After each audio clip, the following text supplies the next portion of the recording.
Hello. I'm miles tails per hour. You have arrived at the final part.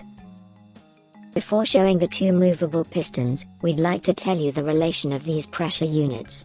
Let's take one standard atmospheric pressure, and convert into torr, shows the multiple of 760. So, 1 atmospheric pressure is equal to 760 torr. Similarly, conversion of bar into Pascal, that has a multiple of 100,000. So 1 bar is equal to 100,000 pascals. Now the third relation, 1 atmospheric pressure into bar, multiply the pressure value by 1.013. This is just closer. So 1 atmospheric pressure is 1.013 bar.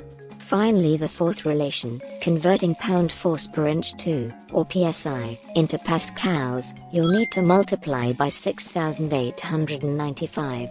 So, 1 psi is equal to 6,895 pascals. Other relations you can do it on your own, right? You might have seen the tire pressures around the automobile workshop.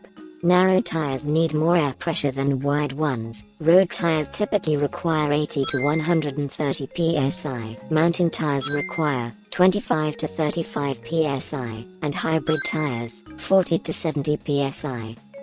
Now, at the final stage, we now have two movable pistons, probably about unequal piston area. We have two different cross-section area, say A1 and A2. Also we have two different volumes V1 and V2. And two various forces will be applied F1 and F2. All you have to do is to keep the temperature constant, say the formula, P1 V1 equals P2 V2. You know pressure is force per unit area. Then you can find the unknown value as a result. I'd like to create a next question. Two cross-sectional area A1 and A2 are 20 and 30 square meters. Two different volumes V1 and V2 are 40 and 50 cubic meters. If we apply a force of 40 newtons, say F1, what is the other force F2 obtained?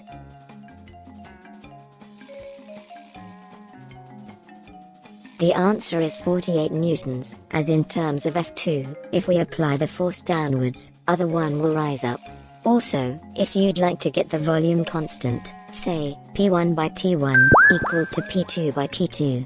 And for the pressure constant, say V1 by T1, equal to V2 by T2. This looks like in terms of chemistry, right?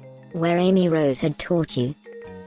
Amy, what was that topic about molecules we are relating to? Molecules? I've taught us to learn about states of matter. Okay, what other molecules can be used to form? It consists of solid, liquid, and gas. We've learned how to try compressing with one of these states. Yep, that's the only possibility. As soon as you can only compress it with gas. So, I can tell you about the constant formulas in different volumes, into our chemistry teaching video. Thanks. Like, comment, and subscribe now.